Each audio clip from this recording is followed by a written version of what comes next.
Hola gente, ¿cómo están? Bienvenidos una vez más a un video aquí en mi canal. Y como habrán visto en el título, el día de hoy voy a hacer la tan esperada segunda parte del iceberg de Colombia. En este caso, como les dije en el anterior video, que si no lo han visto les recomiendo que vayan, voy a tratar el nivel número 3 y número 4. Es decir, que nos estamos adentrando aún más en la profundidad del iceberg. En este video también hago un contexto mucho más general de lo que se trata todo el tema del iceberg, así que si no lo tienen muy claro les recomiendo que por lo menos vean esa parte.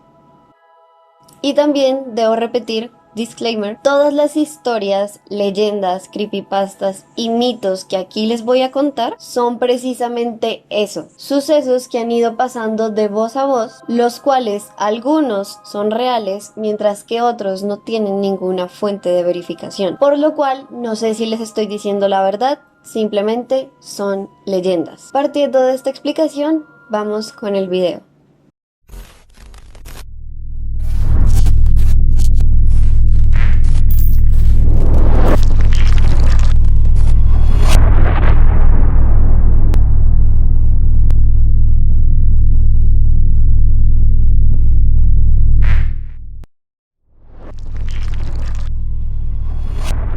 Iceberg de Colombia, nivel 3.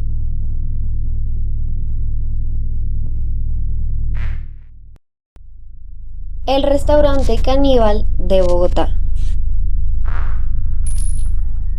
Comenzando el nivel número 3 de este iceberg, si por alguna razón vienen de mi TikTok, posiblemente ya hayan escuchado esta historia, ya que hace un tiempo atrás subí un video de esta. Y se trata sobre el supuesto restaurante caníbal que existió en La Calera, en Bogotá. La Calera es una zona a las afueras de Bogotá y es reconocida no solo por tener una vista muy linda de la ciudad, sino también por tener diferentes restaurantes, bares y rumbeaderos. En los años 80, proveniente de Italia, llegó un reconocido chef llamado Gigi. Y a decir verdad, aunque decía ser muy reconocido, es muy difícil encontrar mayor información sobre él. Al llegar aquí a Colombia, Gigi empezó a investigar todos los sitios en donde podía montar su restaurante y se enfocó precisamente en este sitio de La Calera, abriendo así el primer restaurante italiano de la zona, el cual decidió nombrar como L'Angolo di Gigi. En este lugar, claramente la especialidad era la comida italiana, pero sobre todo habían unos platos, más específicamente aquellos que contenían carne, que eran, según varios comensales, exquisitos. Parecían ser sacados de otro planeta. Fueron inclusive considerados como la mejor carne del país. Sin embargo, nadie conocía el origen de esta carne. Y aquí fue cuando empezaron los rumores de que esta carne provenía de humanos. Esto empezó a ser considerado ya que una fosa común que se encontraba cercana al lugar empezó a ser vaciada. Es decir, que varios cuerpos empezaron a desaparecer sin razón alguna. También se dice que después de la toma del Palacio de Justicia, un hombre muy extraño ingresó a las instalaciones y empezó a pedir que le ayudaran a seleccionar los cuerpos más grandes y gordos, porque se los iba a llevar. Justo después de un tiempo, vieron salir a este hombre en una camioneta repleta de cuerpos humanos. Estos desaparecieron completamente y nunca se supo qué sucedió con ellos. Supuestamente, la leyenda dice que este sujeto era Gigi y que estos cuerpos fueron cocinados y servidos a los comensales. Finalmente, el restaurante cerró sin razón aparente y Gigi desapareció por completo de la faz de la tierra.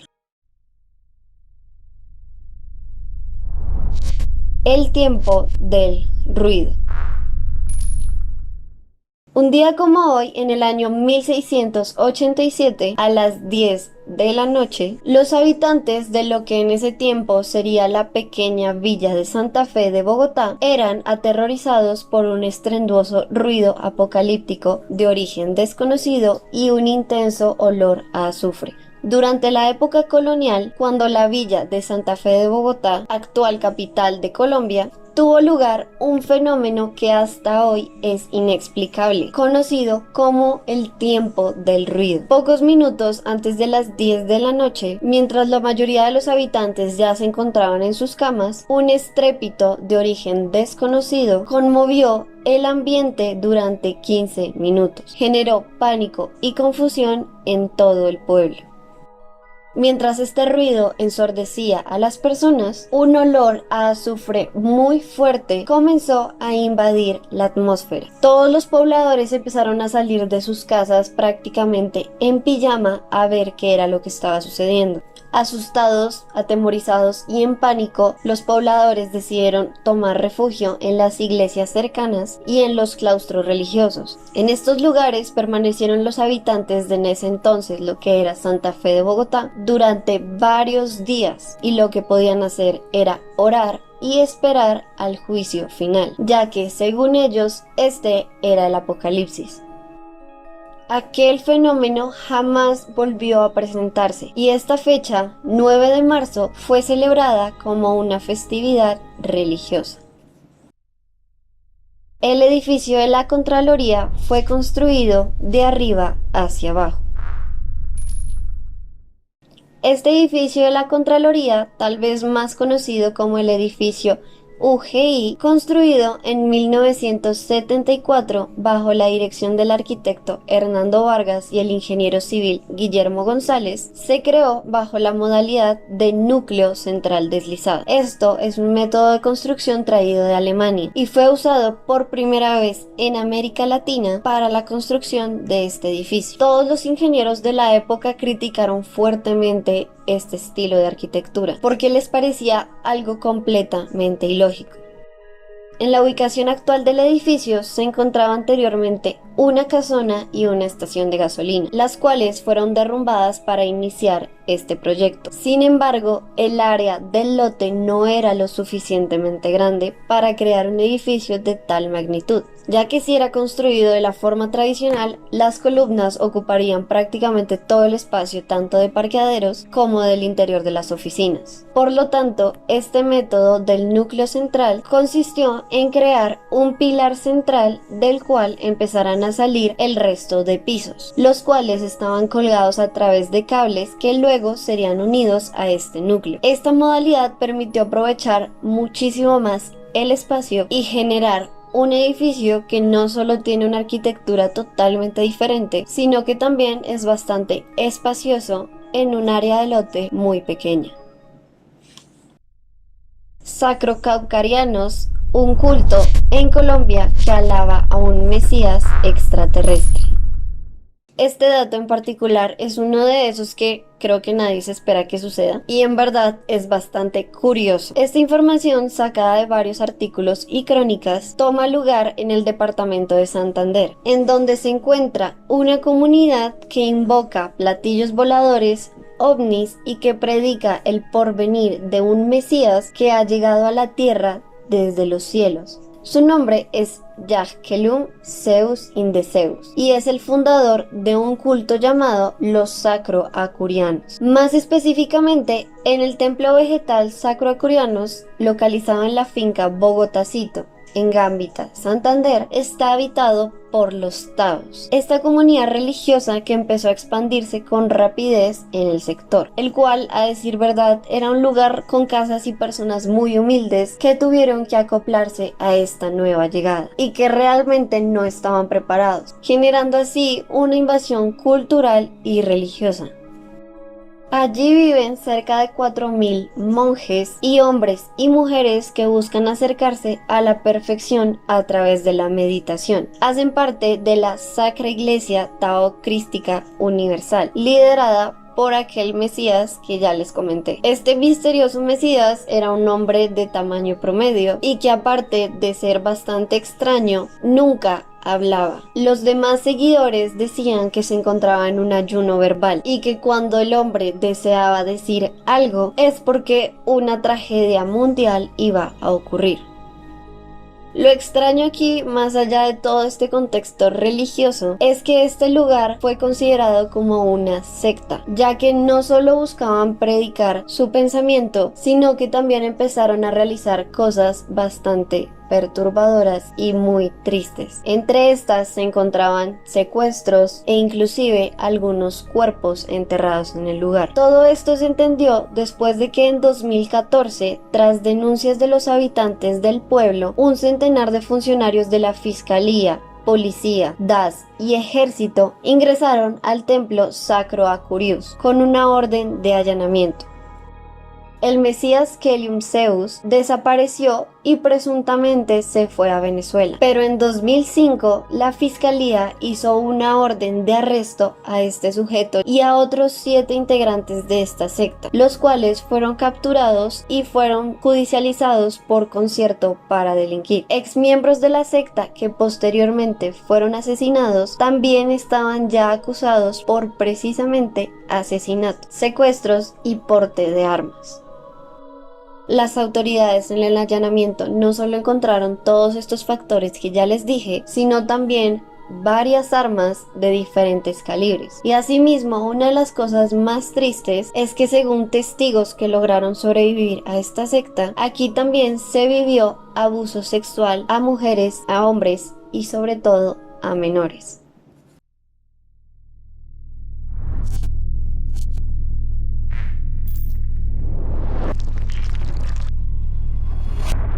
Nivel número 4.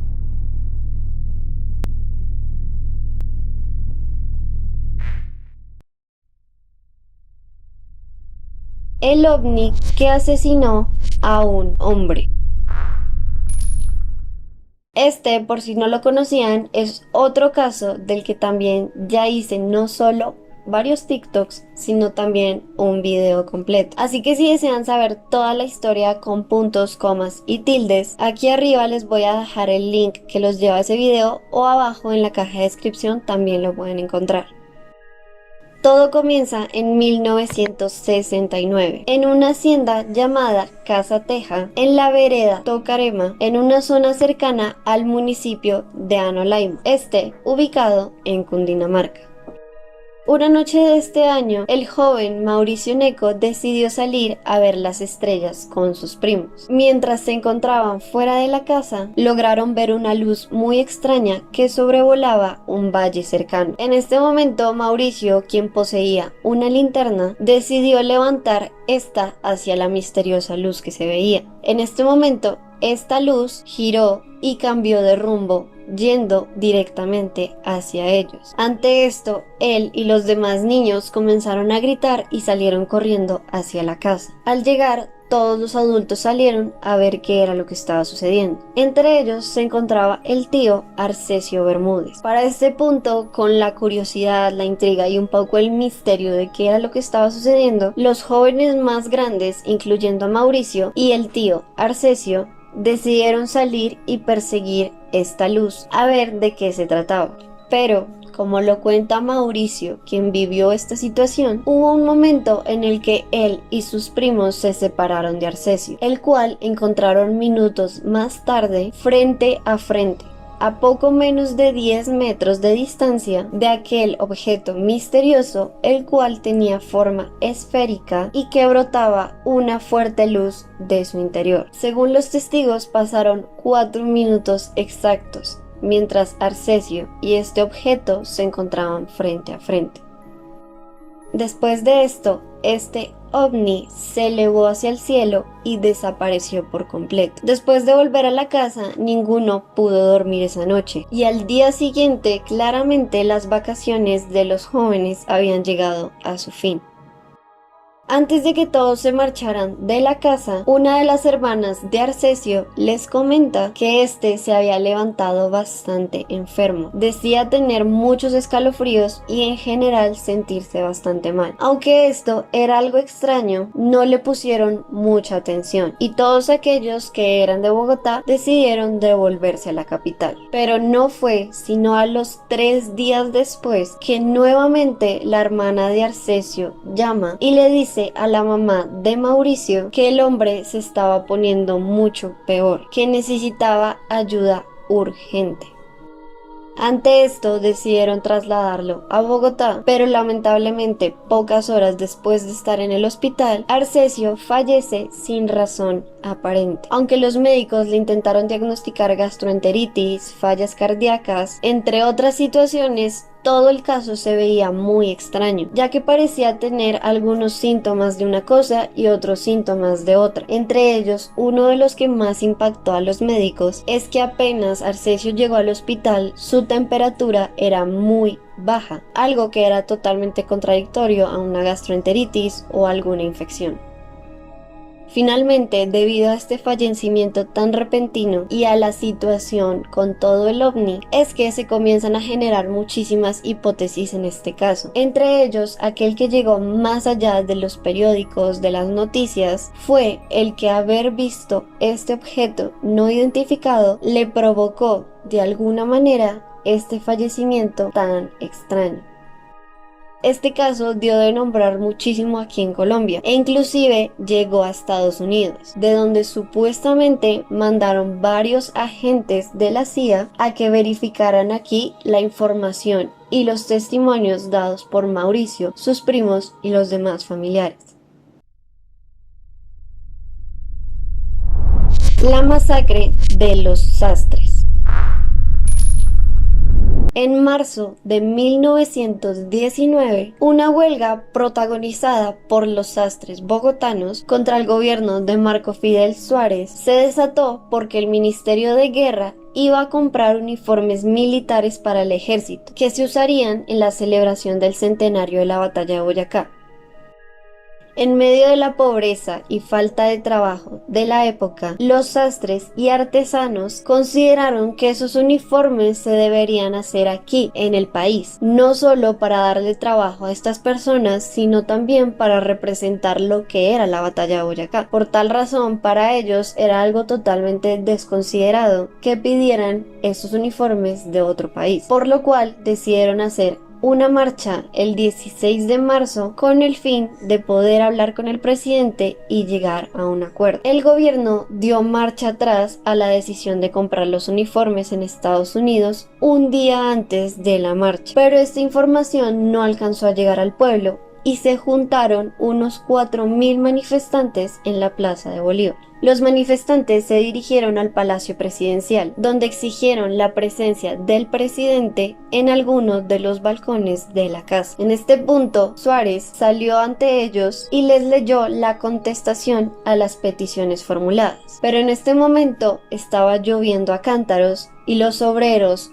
los artesanos y los sastres empezaron a gritar. Por tal razón, no se alcanzaba a escuchar lo que dicho presidente estaba diciendo. El hombre intentó hacer que aquellos líderes de la marcha ingresaran al palacio para poder explicarles y que así detuvieran la propuesta y no pasara a mayores. Pero en este punto, como siempre pasa, la comunicación no funcionó y la multitud empezó a gritar consignas en contra del gobierno, se enardecieron los ánimos y prácticamente se empezó a volver un despelote. Los manifestantes empezaron a gritar, a tirar piedras, a golpear a los policías y a los líderes, generando así un caos no solo de destrucción, sino también que terminó con la muerte de varios sastres, debido a que la Guardia Presidencial comenzó a disparar no solo al aire, sino también a algunos manifestantes.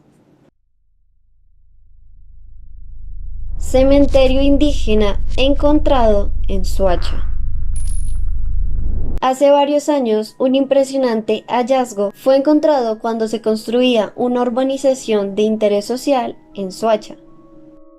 Después de que la constructora encargada movía una retroexcavadora, encontraron los primeros cuerpos del lugar. Al principio se pensó que esto era una fosa común, debido a la presencia paramilitar que en algún tiempo estuvo habitando en Soacha. Sin embargo, en este mismo lugar, años atrás se habían encontrado los primeros indicios de algunos hallazgos arqueológicos, por lo cual la constructora avisó a la Universidad de los Andes y esta pidió licencia al Instituto de Antropología e Historia para que avalaran una excavación. Durante 4 meses excavaron y encontraron los restos de niños, adultos y mujeres, muchos de los cuales tenían muestras de operaciones craneales y que correspondían a muiscas de hace más de 800 años. Los cuerpos estaban en profundidades entre 30 centímetros hasta 1,5 metros.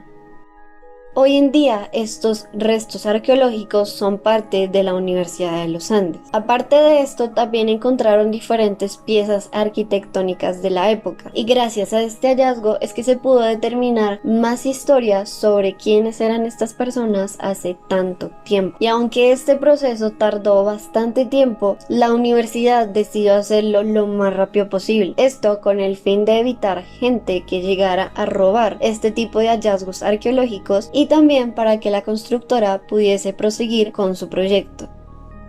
A pesar de esto, como es imposible de evitar, varias personas lograron ingresar a este sitio en las noches y terminaron robándose diferentes restos que en este momento tienen un gran valor comercial y cultural. El cine snuff del Teatro Faenza. En el centro de Bogotá se encuentran diferentes teatros, cinematecas y casas de la cultura. Entre estos se encuentra el Faenza, un teatro construido hace ya casi 100 años y que por mucho tiempo fue un escenario de proyecciones cinematográficas, operetas, zarzuelas y también sirvió como salón social. Pero lastimosamente, entre los años 70 y 80, su fama empezó a decaer y cada vez menos y menos personas visitaban el teatro. Por tal razón, al igual que muchos otros de estos lugares de entretenimiento, su fama se perdió completamente. Y este lugar se convirtió en lo que se llama cine rotativo. ¿Esto de cine rotativo de qué se trata? De hecho, todavía en la actualidad hay uno que también queda en el centro de Bogotá, en el cual claramente se pasan proyecciones que se repiten constantemente. Pero estas cintas no son cualquier película, en realidad son producciones no por, lo cual lleva a que estos sitios pasen de ser un lugar no solo de entretenimiento audiovisual, sino que también lleva a otro tipo de actos. Lo que se dice es que el Teatro Faenza no se quedó solamente como un cine rotativo, sino que, según dice la leyenda, en su interior, más específicamente en el sótano, se grabaron películas conocidas bajo el término de cine snuff. Este tipo de cine se basa en crear secuencias reales de actos mayormente violentos, escenas de torturas, violaciones y otros crímenes muy fuertes fueron grabados supuestamente en este lugar. Cosas totalmente escabrosas e ilegales también fueron encontradas. Y si se preguntan cómo se dieron cuenta de esto, pues no fue nada más y nada menos que después de que el teatro entrara en total decadencia, la Universidad Central se hizo dueña de esto. Y cuando unos estudiantes ingresaron para conocerlo y saber de qué se trataba el lugar, descubrieron dicho sótano repleto de artefactos y máquinas de literalmente tortura. Esto dio la teoría de que aquí se grabaron ese tipo de películas. Y bueno, gente, ese sería el nivel número 3 y número 4 del iceberg de Colombia. Si quieren conocer unas historias más cortas, en mi TikTok también subí otras diferentes. Y si les gustaría que hiciera el último nivel, el 5 y el 6, que en teoría son los más fuertes, no olviden dejármelo aquí en los comentarios y lo estaré haciendo prontamente. Muchísimas gracias a todas las personas que han llegado. No olviden suscribirse, comentar y no olviden seguirme en mis redes sociales que les voy a estar poniendo por aquí abajito, y también en mi Twitch, en donde a veces, ya no tanto, hago directos. Eso sería todo, los quiero mucho, que les vaya muy bien y ya, bye.